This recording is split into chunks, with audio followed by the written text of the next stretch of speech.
तो सरकार पूरी सख्ती के साथ कार्रवाई करेगी। जो भी कीमत अदा करना पड़ेगा वह कीमत अदा करेंगे।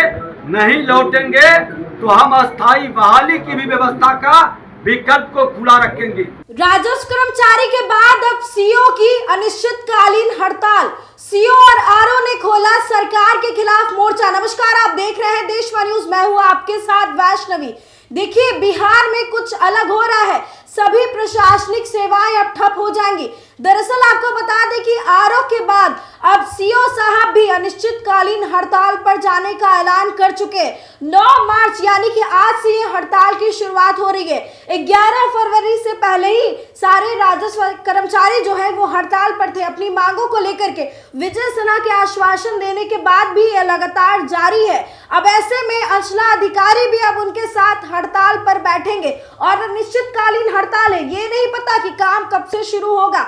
देखिए, अब अगर आपको जातीय, आवासीय या फिर आय प्रमाण पत्र बनवाना है या फिर जमीन जायदाद से जुड़े कोई काम करवाने हैं तो अब ये पूरी तरीके से ठप हो जाएगा, क्योंकि राज्य के सभी अंचला अधिकारियों ने ऐलान कर दिया है कि अब वो हड़ताल पर रहेंगे। यानी कि जो भी महत्वपूर्ण काम है आम लोगों की जिंदगी से जुड़े हुए, अब वो नहीं हो पाएंगे। अगर आपको किसी एग्जाम में जातीय या फिर आवासीय प्रमाण पत्र देना है, आय प्रमाण पत्र देना है, तो अब ये काम ठप हो जाएंगे, डिले हो जाएंगे, काफी समय लगने वाला है। देखिए, विजय सिन्हा और सरकार के खिलाफ सभी आरओ और सीओ ने मोर्चा खोल दिया है। लगातार अपनी मांगों को लेकर के डटे हुए हैं। अब ऐसे में राज्य के पूरे 537 अंचल कार्यालयों में कोई भी काम नहीं होगा और कहीं ना कहीं सरकार को चुनौती देना भी है। देखिए, जिस तरीके से सरकार ने जो फैसले लिए हैं उसके खिलाफ लगातार आवाज उठा रहे हैं और कई सारी इनकी मांग है। अब ऐसे में जो सीओ को अब डीसीएलआर पद पर नहीं प्रमोट किया जाएगा, प्रमोशन की भी इनकी मांग है कि उसे वापस पहले जैसा किया जाए।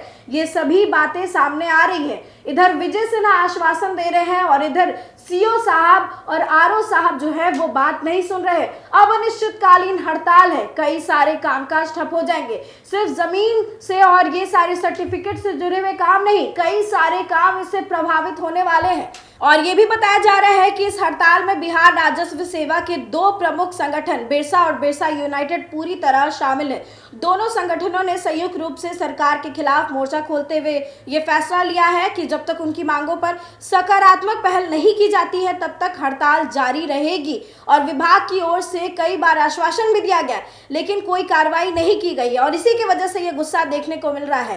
पहले से ही कामकाज प्रभावित चल रहा है। 11 फरवरी से अनिश्चितकालीन हड़ताल पर राजस्व कर्मचारी है। अब कर्मचारियों के साथ अधिकारी भी शामिल हो चुके हैं, जिसकी वजह से पूरा सिस्टम ठप पड़ गया है। और सिर्फ प्रमाण पत्र और जमीन से जुड़े कामों तक ही सीमित नहीं है। राज्य में जो सर्वे के काम चल रहे हैं, चकबंदी के काम चल रहे हैं, वो भी पूरी तरीके से बंद हो जाएंगे और इन परियोजनाओं का संचालन भी बिहार राजस्व सेवा के अधिकारी ही करते हैं। अब ऐसे में उनके हड़ताल पर जाने से सर्वेक्षण और भूमि सुधार से जुड़ी जितनी भी योजनाएं हैं वो रुक जाएंगी। इसके अलावा कृषि गन्ना निदेशालय का काम भी प्रभावित हो गया है। कृषि से संबंधित आंकड़ों का संकलन और रिपोर्ट तैयार करने की जो प्रक्रिया है वो भी बंद हो गई है। साथ ही देश में प्रस्तावित जनगणना 2027 की तैयारी पर भी इसका सीधा असर देखने को पड़ेगा।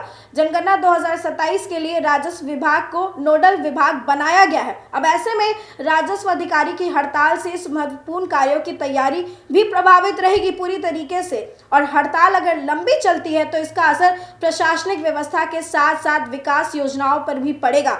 आम लोगों को प्रमाण पत्र और जमीन से जुड़े कामों के लिए लंबे समय तक इंतजार करना पड़ेगा जब तक कि हड़ताल खत्म नहीं होती है। अब ऐसे में कोई आधिकारिक बयान अभी सामने नहीं आया है, लेकिन देखिए डिप्टी सीएम विजय सिन्हा क्या कहते हैं, किस तरीके से अब अधिकारियों और अंचला अधिकारियों को, कर्मचारियों को मनाएंगे, सरकार क्या करती है आगे हम आपको बताएंगे। लेकिन इस वक्त की बड़ी खबर हम आपको बता रहे थे कि सूबे के सभी सीओ साहब जो हैं अब हड़ताल पर जा चुके हैं। फिलहाल इस खबर में बस इतना ही। आपकी क्या राय है कमेंट सेक्शन में जरूर शेयर करें और देखते रहे देशवा न्यूज।